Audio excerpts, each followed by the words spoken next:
اللہ الرحمن الرحیم السلام علیکم ورحمۃ اللہ وبرکاتہ۔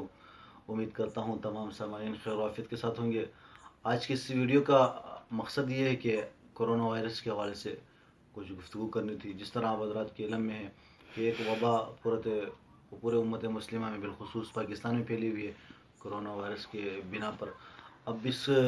کرونا وائرس کے لیے ہمیں کیا کرنا چاہیے؟ جس طرح علماء کرام نے اور ہمارے زعماء کرام اور ڈاکٹروں نے ہمارے جس طرح کہا ہے کہ ہمیں ہاتھ دھونا چاہیے اور گھروں سے باہر نہیں نکلنا چاہیے، اور اس کے ساتھ ساتھ ہمیں رجوع اللہ بھی کی طرف بھی دیکھنا چاہیے کہ ہمیں اللہ تبارک و تعالیٰ کی طرف رجوع کرنا چاہیے، اپنے گناہوں پر استغفار کرنا چاہیے۔ کہ ہم جب قرآن میں دیکھتے ہیں تو اللہ تبارک و تعالیٰ حضرت یونس علیہ السلام کا وہ قصہ قرآن میں ہے کہ جب یونس علیہ السلام کی قوم پر جب وہ عذاب کے اثرات جب ظاہر ہوئے تو انہوں نے عذاب سے پہلے ہی اللہ تبارک و تعالیٰ سے معافی مانگی اور گڑ گڑائے اللہ تبارک و تعالیٰ سے گڑ گڑا کر رو کر اللہ تبارک و تعالیٰ سے جب معافی مانگی تو اللہ تبارک و تعالیٰ نے اس عذاب کو